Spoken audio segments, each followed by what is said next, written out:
What up, Broncos country? Welcome back to the channel. So, here to preview the Denver Broncos at the LA Chargers. A little under the weather for this video, as you can tell. I mean, got the bloodshot eye there. I'm a little stuffed up. So I'm going to try to make this as short and sweet as possible. I say that in every video, ends up being like a 10-15 minute video. Anyway, before we start things out, got the official pack in oranges glass. If you guys want one, let me know. Maybe I'll start selling them.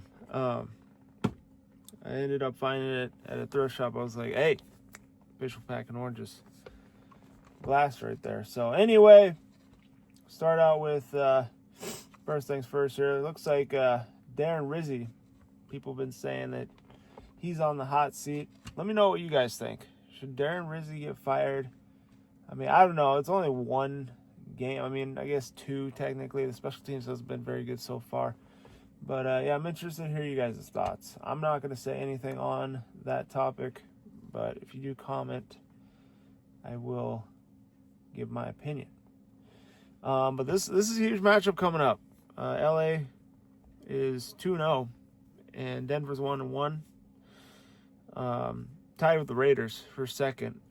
Whoever loses this game, well, if the Broncos lose, they will fall to third in the division.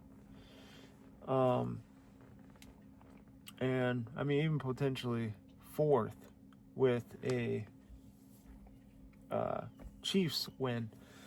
So, and then yeah, LA would move to 3-0. But if we win this game, we're first in the West. So, huge opportunity for the Broncos here. Now, let's look at the injury report for both sides. We'll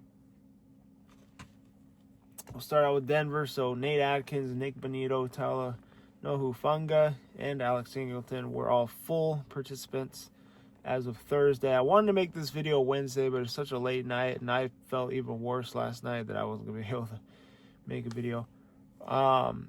Limited was Justin Sternot with a foot. He was DNP'd on Wednesday. Evan Ingram and Dre Greenlaw both were DNP, which Evan Ingram really hasn't made an impact yet, so I'm not really sure what's going on there. His injury report last week kind of looks similar to this one, and he still played, so we'll see on that one. Dre Greenlaw, I don't expect him to play. For the Chargers, you got Justin Ogaby. I don't even know how to say that right. Ladd McConkey and Therheeb Still, all full. Cam Hart, Dayon Henley, limited, and then Will Dissly and Elijah Molden did not participate. So, honestly, they're pretty much fully healthy, in my opinion.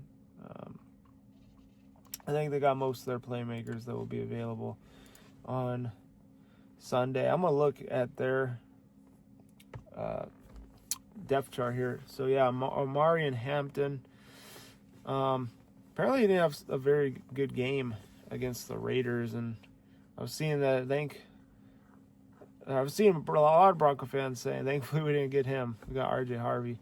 So, hopefully, I'm going to go with that. I hope that is the conclusion here, that luckily we did not end up drafting him. We ended up getting RJ Harvey. The dude got Keenan Allen. I feel like he always, makes plays against us. So, we're going to have to watch for him. But, yeah, Will Dissly. We'll see if he plays or not. Tyler Conklin would be starting at tight end, I believe, if he is unavailable to go. I'm going to go over to the defense here. They got Khalil Mack. They do have Khalil Mack. He is on IR, though. Okay, Denzel Perryman on IR. So a lot of these household names I recognize, but they're on IR. Bud Dupree.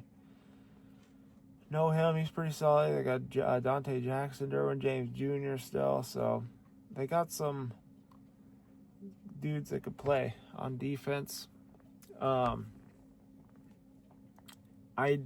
lot of the guys I don't recognize. It looks like they have a lot of new assets on defense, but I'm not going to say anything because I feel like every time I say the defense doesn't look good, they play well against Denver, so just got to keep my mouth shut on that one. Hopefully we show up and show out against that D. Cameron Dicker, they still have him as their kicker. So, all right. Well, 3 keys on how Denver can get a win here. And then I think we'll have one more little bonus talk at the end of this. Number 1 key, dominate the line of scrimmage, control the run game. I thought that R.J. Harvey and J.K. Dobbins last week did pretty well. Just second half as a team, I felt we did not play well enough, obviously. But it's going to be big in this one. Yeah,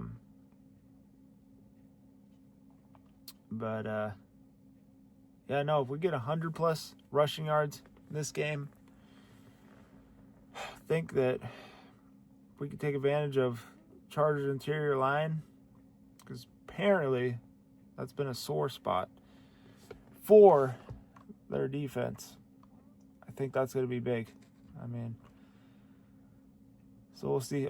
Second key here, going to have to find a way to throw Justin Herbert off his game, because he's been balling to start out this season. I can't deny. And, you know, we're going to have to find ways to force turnovers as well. I feel like last year when we played the Chargers in LA, I feel like we had lost the turnover battle, and it was just unfortunate chances that we got. We did not take advantage of them, so we really have to do that in this one. Nick Bonito did not get a sack last week. There's only one player who had a sack against the Colts, and that was Justice Sternad, who is questionable for this one. So definitely need to see pass rushers get home here. Even Jonathan Cooper, I don't think he has a sack yet.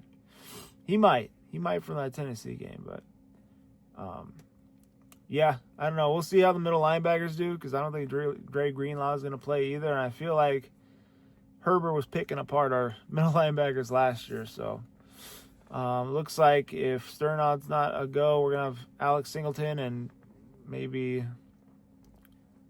Lavelle Bailey, which would be nice. I actually think that he's pretty good. But we'll see where they go at linebacker if Justice Sternad can't go for this one. But yeah, I'd like to see an interception as well. I think we're 3 weeks in. We haven't gotten an interception yet, but it really starts up front. Pass rushers need to get home. They need to throw Herbert off his game and force to make mistakes. And then I think my third key, really, if they could do those first two, they got to close this game out. I mean, Mark Kisla reading an article that said the Broncos can't be great until Bo Nix knows how to come up big in the clutch. I mean, it wasn't necessarily his fault. I think that his interception led to the collapse there in the second half. But, you know, we lost as a team. We made one too many mistakes there and lost the game. But honestly, it was a very much winnable game. But in this one, they got to finish in this one. They have a 2-7 record when it's a one-score game since last season. So, yeah, they need to just be clutch towards the end, and they should end up getting a W in this one. But that comes down to the prediction. So, predict for this one, I think I'm going to take a close one here. I'm going to go a one-score game. I'm going to go 26-19. But I think Denver loses. I picked the Chargers to be the Broncos' first loss in the preseason. And I normally stick with my preseason. I mean, there's sometimes that I have gut changes, but I need them to prove me wrong. I mean, after the showing against the Colts, and they're on the road again, even though playing in LA is kind of like another home game. But, yeah, I need them to prove me wrong here. Right now, my confidence level is about 50-50. I don't know. I'm just waiting to see what happens in this one. And I hope they prove me wrong. If they do all 3 keys that I just said, though, they can win this game. They can definitely win this game. And after the game is over, guarantee if they win, I will circle back to this and be like, what did I say? They need to do all 3 of those keys, and what happened? They did. They failed to do one of those keys. They're going to find themselves with another L. So that's going to do it for that. There is one thing I want to talk about. We're going to have a little bonus here. Early trade targets for the Denver Broncos in the 2025 season. One is Jerome Baker, linebacker for the Cleveland Browns. That would be nice because we're very thin at inside linebacker, so would not mind that. Quincy Williams, linebacker for the New York Jets, is another. And then last but not least, Jalen Waddle, wide receiver from Miami. I mean, that would be perfect. I mean, he could be either 1 or wide receiver 2. I mean, he's definitely proven wide receiver at those positions. So, yeah, I won't mind that at all. So, we'll see what happens. I think it really depends how the season goes. And by the deadline, yeah, I'd like to see him get a wide receiver, maybe even a linebacker as well if they could. But I think mainly a wide receiver. I think our defense is good enough to overcome. And if Dre Greenlaw ever comes back, they should be okay for at least this season in the middle linebacker spot. So, all right, anyway, hope you all enjoyed. Hit the like button, subscribe if you're new. On that, stay safe, be good. Hopefully I'm feeling better after the game on Sunday, and we'll get that recap out there. So have a great rest of the week. See you guys then.